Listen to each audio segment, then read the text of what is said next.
O'rtoqlar, bismillah deb davom etamiz. Demak, eslatib o'taman, milliy sertifikat 2026-yil yanvar oyidagi savollarni ko'ryapmiz. 36-masalaga kelib to'xtagandik. 60 metr balandlikdan 30 metr sekund tezlik bilan otilgan jismni ko'chishi va ko'chish bilan gorizont orasidagi burchagini toping deyapti.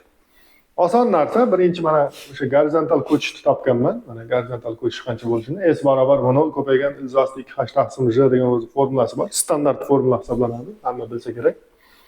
Shu yerdan 60 ilzosli 3 chiqyapti. Bu gorizontal ko'chish. Mana bu narsa 60 ilzosli 3. Bu narsa 60, balandligi 60, bu 60 ilzosli 3 bo'lsa, L ni mana bunday Pifagor teoremasidan topamiz. 120 metr bo'lishi kelib chiqadi. Juda qiyin narsa emas. Alfaga keladigan bo'lsak, mana ko'chish bilan, mana ko'chish L, mana qizil bilan yozganman. Ko'chish bilan gorizont orasidagi burchak, L bilan S orasidagi burchak tangens alfa bo'ladi. Burchak qarshisidagi h ni yopishgan S ga bo'lib olsak, 1 taqsim ilzosli 3 chiqyapti. Bilamizki, tangens alfa 30 gradusda 1 taqsim ilzosli 3 ga teng bo'ladi. Juda bir qiyin narsa emas. Keyingisi 37-masala. Demak, mana gorizontga otilgan jism 30 metr sekund tezlik bilan otilgan jism impulsi yerga tushguncha, harakat davomida degani yerga tushguncha deb tushunishimiz kerak. 18 ga o'zgardi impulsi. Shunda uchish vaqti qancha va egrilik radiusi qancha deyapti. Endi bunday. Bunaqa misollarda mana ko'pchilik agar mana shu joyda qiynalgan bo'lsangiz, mana bunaqa qiziq joyi bor. O'sha F ko'paygan delta t dan impuls o'zgarishini topib ketsa bo'ladi bittada. Delta p barobar F ko'paygan delta t. Endi F ni o'rniga mj qo'yamiz. Ko'paygan delta t qilsak, mana shu bizda delta p bo'ladi. Shu yerdan delta t ni topsak 3 sekund chiqadi. 3 sekund shu yerdan chiqdi. Endi keyingisi uchish vaqti. Uchish vaqti 3 sekund chiqqan bo'lsa, uchish vaqtini o'zi 2/0 sin alfa taqsim j desa bo'ladi. 2/0 sin alfa taqsim j desa bo'ladi. Mana V0 30 metr sekund. Bundan sin alfani topsak 1 taqsim 2 chiqyapti. Kosinus alfa bo'lsa, ilzosli 3 taqsim 2 degan. Sinus 1 taqsim 2 desa, kosinus ilzosli 3 taqsim 2, 30 gradusda. Keyin bizga o'zi kosinus nima uchun kerak desa, uchish vaqtini mana topdik-ku, to'g'rimi? Mana t uchish qancha bo'ldi? 3 sekund bo'ldi. Ikkinchisida egrilik radiusini so'raganda, trayektoriyaning eng yuqori nuqtasidagi egrilik radiusi degan. Bu narsa V0 kosinus alfani kvadrati taqsim j bo'ladi. V0 kosinus kvadrat, V0 kvadrat kosinus kvadrat taqsim j ga teng. Shuning uchun bizga kosinus kerak edi.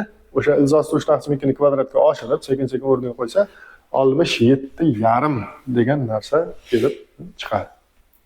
Xo'p, keyingisi 38-masala. Massalari 2 kilodan bo'lgan jismlar gorizontal sirtda biqirligi 200 newton metr bo'lgan prujna orqali bir-biriga biriktirilgan. Ulardan biri 20 newton kuch ta'sirida tortilmoqda. Jismlar va sirt orasidagi ishqalanish koeffitsiyenti bor. Sinus alfa 0,6, demak kosinus alfa 0,8 bo'ladi. Xullas, tezlanish va prujnaning cho'zilishi topilishi kerak. Demak, nima qildim qarayman. Bir chekkadan yozganman. Eng birinchi ishim fy bilan fx ni topib olish. Hozir shuni sal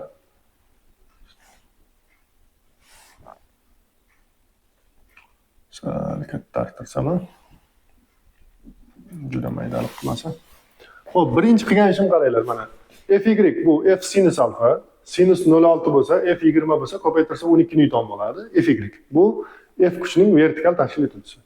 Fx f kosinus alfa bu 16 newton bo'ladi. F 20 kosinus alfa 0,8 ko'paytirsa 16 newton bo'ladi. Fx, fy'larni topib oldim. F kuchni ikkita tashkil etuvchiga ajratib. Bular bizga nima uchun kerak? Fx jismlarni tortadigan kuch, fy jismlarni ko'taradigan, jismlar emas, birinchi jismni ko'taradigan kuch. Birinchi jismda reaksiya kuchi va fy qo'shilsa, mj ga teng bo'ladi mana. M1 qo'shilgan fy mj ga nima? Teng bo'ldi. Bundan fy mana 12, mj mana iligi 20 newton, ayirib olsak 8 newton chiqyapti. M1 birinchisini reaksiya kuchi. Va shundan birinchisini ishqalanish kuchini ham topganman mana.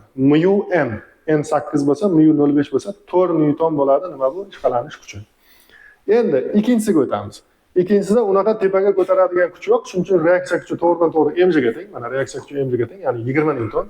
Ikkinchisidagi ishqalanish kuchi mu n2, 10 newton bo'ladi.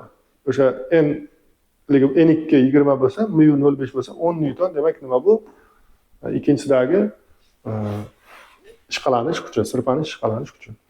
Endi Mana qarangki, birinchisida ishqalanish kuchi 4 newton, ikkinchisida 10 newton, qo'shsak 14 newton-da. Ya'niki bizda tortish kuchimiz qancha edi? Fx 16 newtonmi? 16 newton 14 newtondan ko'p-da. Demak, jismlar nima qiladi? Tezlanish bilan harakat qiladi. Endi o'sha tezlanishni topishga o'tamiz. Birinchi jism uchun mana bu birinchi jism o'rtoqlar, mana bu ikkinchi jism. Endi oldindagisi birinchi jism bo'ladi. Birinchi jism uchun tenglama yozsak, m barobar fx qo'shilgan ayrilgan f elastik ayrilgan f ishqalanish 1 bo'ladi. M barobar fx ayrilgan f elastik ayrilgan f ishqalanish 1. Shu yerda fx nechaga teng desa, fx 16 ga teng. F elastik orqaga u yo'q, f ishqalanish 1 ham bor. Ikkinchisi uchun yozadigan bo'lsak, ikkinchisi uchun m deb yozadigan bo'lsak, m teng f elastik minus f ishqalanish 2. Chunki oldinga uni elastik kuchi tortyapti, orqaga ishqalanish kuchi tortyapti. Keyin ikkalasini shunday qo'shib yuboramiz. 2ma fx f ishqalanish 1 f ishqalanish 2 bo'lib qoladi.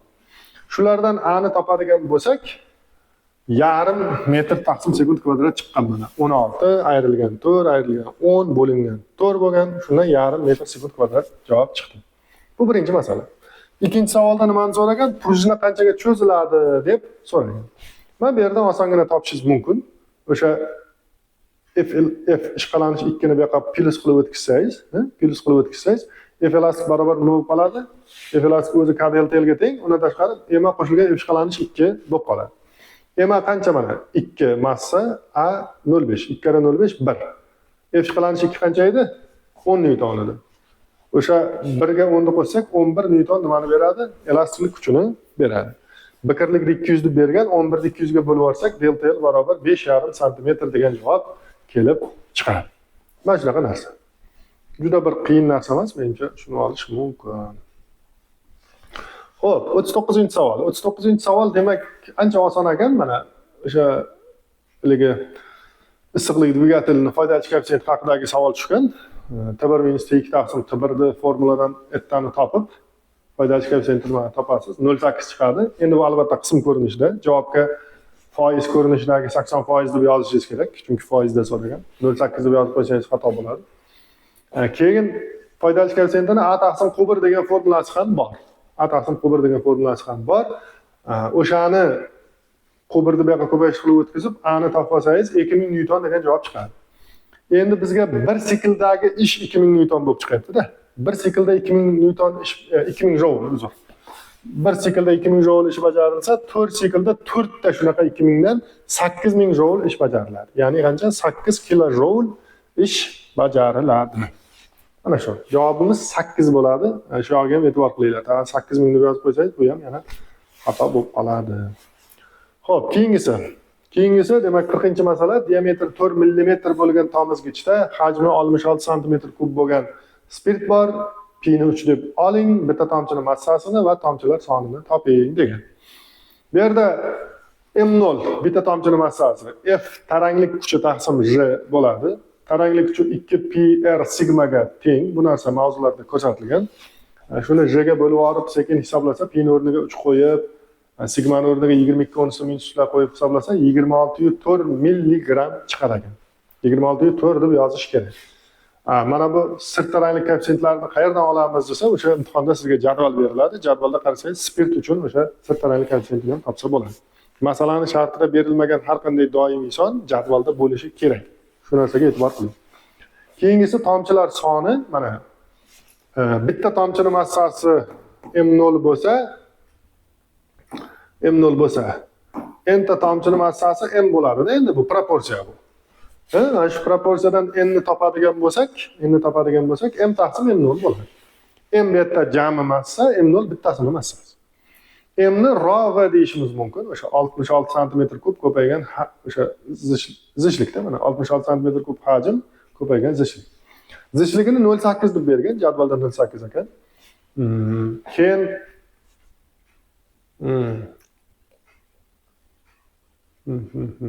bu yerdan nima ketgan? Bunday qilganman, qaranglar. 0.8 gram santimetr kub, 66 santimetr kub. Ikkalasini ko'paytirsak gramda chiqadi javob. Uni kilogramga aylantirish uchun 10 ustida minus 3 ga ko'paytirib qo'yish kerak. Haligi 66 santimetr kubni alohida metr kubga aylantirib, zichlikni 0,8 gram santimetr kubda alohida kilogramm metr kubga aylantirib o'tirmaganman. Ikkovini ko'paytirganman, javobim gramda chiqadi deb tasavvur qildim. Chunki rostdan shunday bo'ladi. Uni 10⁻³ ga ko'paytirsangiz kilogramga o'tadi. M0 ham o'zi kilogramda, mana 10⁻6. Shuni hisoblasa 2000 ta degan javob bo'lishi kelib chiqyapti. Xo'p, keyingisi. Yana bitta osonroq savol. Qarshiliga yer bo'lgan halqa, tokli halqa deyilgan, endi tokli emas bu. Bu jo'n halqa, hech qanaqa tok manbaga ulanmagan oddiy o'qda turgan halqa. Gorizontal tekislikda omega burchak tezlik bilan aylanmoqda. Maydon induksiyasi B ga, halqa yuzasi S ga teng bo'lsa, induksion iyuk ifodasi qanday bo'ladi? Quvvat ifodasi qanday bo'ladi deb so'ralgan. Bu yerda birinchi masala bunday qaranglar. Halqani kesib o'tayotgan magnit oqimi Bs kosinus alfadan topiladi. Bs kosinus alfa. Agar halqa omega burchak tezlik bilan aylansa, omega barobar alfa taqsim t bo'ladi. Alfa bu yerda burilish burchagi, t vaqt. Endi shu yerdan alfani topadigan bo'lsak, omega t degan narsa paydo bo'ladi. O'sha kosinus omega t degan narsa paydo bo'ladi. Keyin bilamizki, magnit oqimidan olingan bitta hosila elektr yurituvchi kuchni beradi. Induksion elektr yurituvchi kuchni beradi. Oldida minusi b. O'sha kosinusdan hosil olganimizda minus sinus bo'ladi. O'sha minus sinusning minusi mana bu minus bilan nima bo'lib ketyapti? Plus bo'lib ketyapti. Mana b s omega sinus omega t. Keyin yukni topganimizdan keyin keyingi masala quvvat. Quvvat degani yuk kvadrat taqsim r. Kuchlanish kvadratini qarshilikka bo'lsak, quvvat chiqadi. O'z-o'zidan mana bu narsalarni kvadratga ochirib qarshilikka bo'lsak, quvvatni ham nima qildik? Mana topdik. Xo'p, keyingi masala 42-masala. Bu ham bir qiyin narsa emas ekan. Wolframdan tayyorlangan lampani 40 gradusdagi qarshiligi 36 ga teng. Kuchlanish 220 ga, tok kuchi 0,44 ga teng bo'lgandagi yongan endi masalani matnida baribir eslab chiqilgani uchun unchalik emas, tiniq emas. Xullas bunday demoqchi. Agar harorat 40 gradus bo'lsa spiralda, uni qarshiligi 36-10 bo'ladi, deyapti. Keyin uni yondirsak, albatta harorat 40 gradus bo'lmaydi. Qizigan lampada harorat ancha baland bo'ladi. 220 volt kuchlanishga ulab yondiradigan bo'lsak, undagi tok kuchi 0,44 amper bo'ladi, deyapti. Shundan foydalanib 0 gradusdagi qarshiligini toping va yongan vaqtdagi haroratini toping, deyilyapti. Mana shu narsa. Endi har qalay Wolfram tolani spirali 40 gradus bo'lmasligi aniq-da. Bu matematik matniga shunday tushunib olinglar. Keyin bizda o'zi standart formulamiz bor-ku, mana hammamiz bilamiz, mana o'sha R teng R0 qavsida 1 plus alfa t degan formula bor. Shu yerda alfa berilgan, 40 gradus deb t1 berilgan. Shundan R0 ni topadigan bo'lsak, mana bu narsa bo'lyapti. Bu nima?